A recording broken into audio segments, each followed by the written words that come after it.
Rieccoci insieme con i nostri sindaci. Allora, chiedo a questo punto a lei, e cosa ne pensa di che ci siano ancora questi soldi disponibili? Perché di fatto voi siete con le mani legate e poi se sforate, perché è bene spiegarlo, lo diciamo spesso anche ai nostri telespettatori, che tanti dicono, beh, ma insomma, nel meridione non si fanno tanti problemi, vanno avanti, spendi, spandi, fanno tutto quello che devono fare, poi tanto i soldi te li risgancia Roma, vediamo i bilanci che si cercano di sanare. Diciamo che in alcuni comuni, soprattutto del meridione, negli anni qualcuno è arrivato poi a tamponare anche questi sforamenti con interventi ad hoc, andando a fare attraverso diversi provvedimenti legislativi che poi riguardavano altre tematiche. Molto spesso ci hanno messo dentro anche il salva comune X, insomma, soprattutto per le grandi città.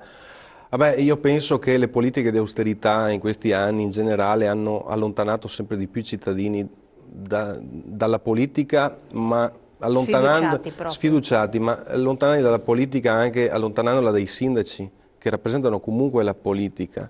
Quindi lei dice anche noi dalle lo vediamo, figure dei se noi guardiamo anche i dati elettorali delle ultime consultazioni del 2013 amministrative, anche in quel caso c'è stato un grosso dato forte dell'astensionismo, anche per chi va ad eleggere il proprio sindaco. Ma perché?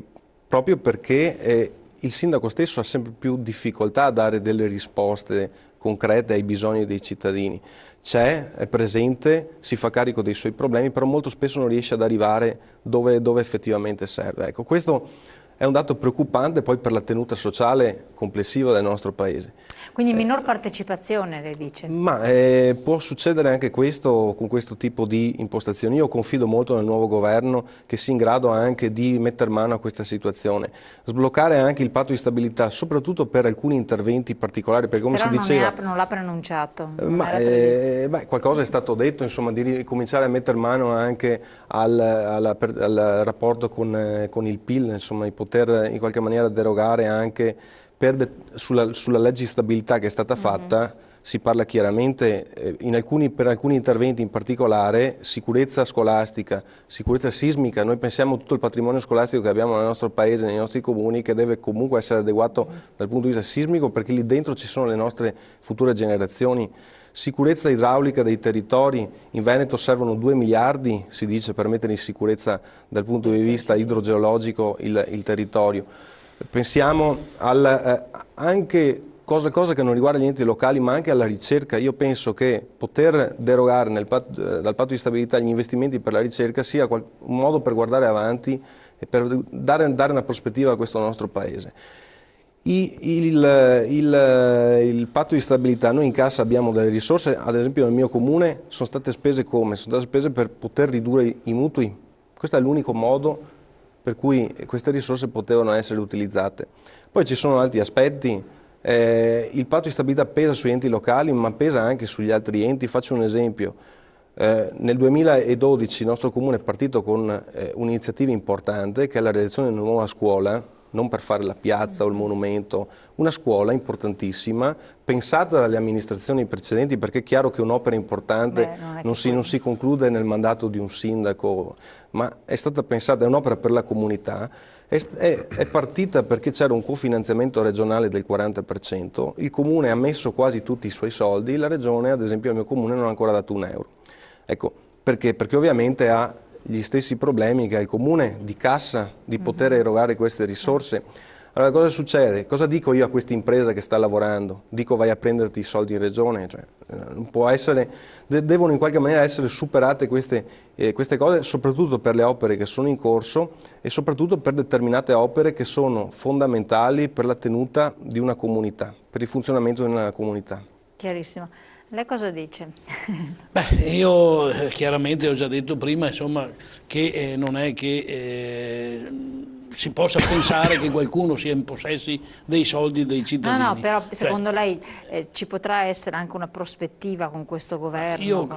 Io sono quanto di più distante può esserci dal governo di oggi, no? Però nonostante questo, cioè, credo che se dovesse aderire a iniziative di questo genere potrebbe anche avere l'appoggio della mia parte politica. La Lega sostanzialmente? Sì, io credo che su questo la Lega, cioè, per sciogliere il patto di stabilità realtà io credo che la Lega possa essere d'accordo, perché sono cose, dicevo prima, assolutamente necessarie. Sono soldi dei nostri cittadini. Il fatto di aver accorpato la tesoreria unica a Roma, cioè il mio comune ha fatto perdere 15.000 euro così di finanziamento dati dalla convenzione che avevamo con la banca per la tesoreria, quindi anche quello è poca roba, ma sono sempre risorse che vengono portate via. Magari anche un potere di trattativa che potevate avere con le banche, certo perché sto pensando, non so, ci sono state province, al di là del fatto che la provincia adesso è in discussione, che in virtù del potere di trattativa che avevano con le banche hanno attuato convenzioni poi per i mutui dei cittadini in tempi diversi, ma insomma pensi Padova che l'ha noi, fatto con la Cassa di risparmio che del noi Veneto, abbiamo un finanziamento per rettificare una strada provinciale che è pericolosissima, cioè è una cosa veramente inaccettabile nel 2014, è già finanziata sia dal comune che dalla provincia per 2 milioni di euro, sono 4 anni che ne parliamo e non si riesce a venirne fuori. C'è il rischio di morti. Io credo che se non andiamo a sbloccare queste cose qua, veramente diventiamo una nazione delle banane. Assolutamente. Ecco, quindi... Sentiamo, pronto? Buongiorno. Buongiorno. Parla Mario dalla provincia di Padova. Dica, signor Mario. Dunque, Buongiorno. vorrei chiedere ai due sindaci, mi pare siano due, no? Tre. Sono tre. Sì. Speriamo non 4 perché lei non è un sindaco. No, lei è un regalo che ci ha fatto Dio, la donna è un regalo che ci ha fatto Dio. Meglio del sindaco. Sì, sono d'accordo. Volevo dire ai due sindaci, per piacere, volete fare i sindaci, lasciate stare la passione, lasciate stare certi puntini. Io vi do un consiglio. Volete continuare a fare i sindaci? Pubblicate con una ordinanza, no i computer che noi possiamo controllarvi nel computer, no.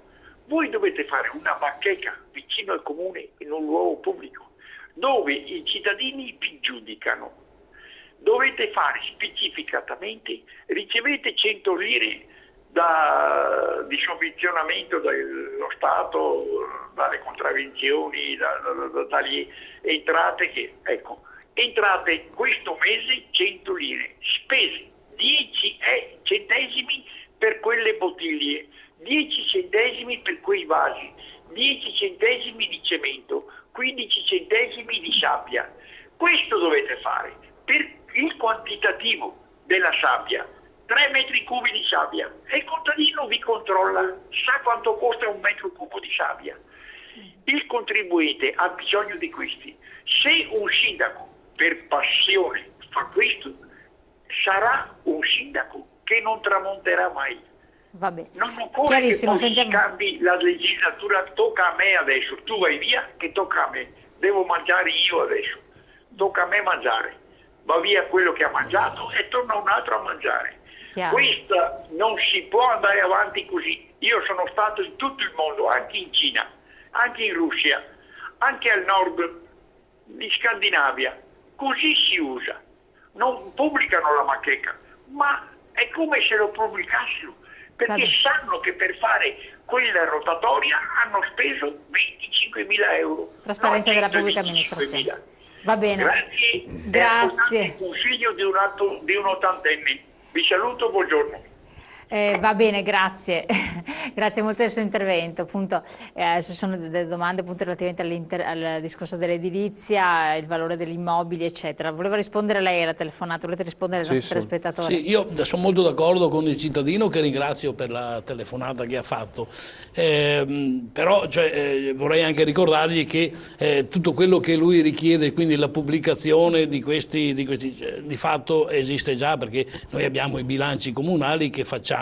Ed è con rammarico che dico questo, perché purtroppo i cittadini partecipano però poco nei momenti decisionali, quando andiamo nei consigli comunali a decidere come verranno spesi i soldi delle loro tasse. Cioè, quindi anche il cittadino deve veramente cominciare a partecipare, perché se c'è un po' di penalizzazione oggi rispetto ai paesi anglosassoni che il Signore dice di conoscere, sicuramente è anche perché la partecipazione da noi è abbastanza spesa relativa, diciamo. Quindi ecco, io invito davvero la cittadinanza. Comunque sono pubblici i bilanci. Sì, su questo anch'io saluto il cittadino e lo ringrazio per la domanda, perché questo è il tema della famosa trasparenza, e da questi quesiti che ci vengono posti noi ci rendiamo conto di quanto che attraverso la trasparenza si ricucisce un rapporto tra politica e cittadino che è sempre più lontano. Ecco. Sul sito del nostro comune c'è un programma molto semplice che va a pubblicare in tempo reale tutte le determine, tutti i pagamenti, i contributi che vengono dati a cittadini e imprese. Tanto per rispondere, ovviamente non c'è una bacheca cartacea dove qualcuno va ad aggiornarla, però con l'informatica adesso riusciamo a fare anche questo. Il problema è vero un altro, molto spesso anche gli amministratori, e prima si è fatto un passaggio, sono in grado di sapere con certezza su che risorse possono contare. Parliamo adesso dei bilanci che dobbiamo fare, si parla della nuova Tasi sui servizi unici.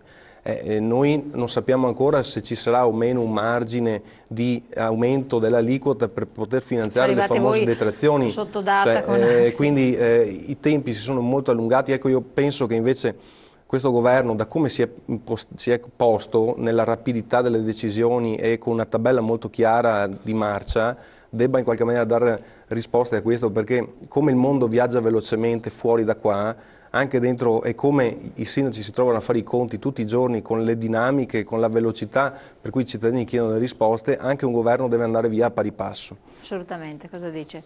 Vuole commentare il messaggio? Ma, relativamente alla trasparenza, forse ecco, sicuramente la telefonata fa emergere un bisogno, insomma, che c'è dal basso di avere maggiore trasparenza, però concordo con quanto diceva il collega prima, spesso e volentieri noi puntualmente presentiamo i dati del bilancio annualmente, facciamo le assemblee nel capoluogo, nelle frazioni, e partecipano 70, 80, 90 persone.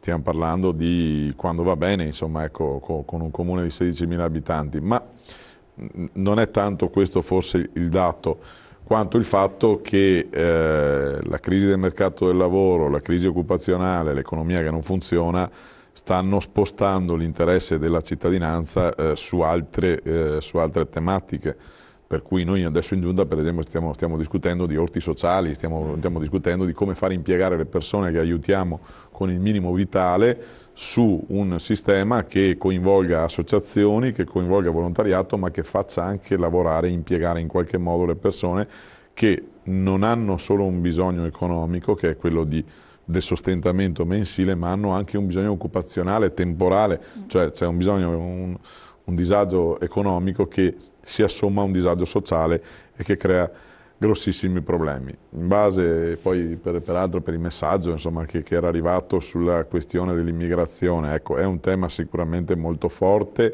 è un tema ancora molto sentito. Io penso che l'immigrazione vada controllata e vada gestita non tanto in virtù del fatto di creare situazioni sulla pancia e sullo stomaco dei cittadini o degli elettori, quanto in virtù del fatto che ci sono delle persone, e ce ne sono delle persone che hanno la stessa dignità di tutte le altre.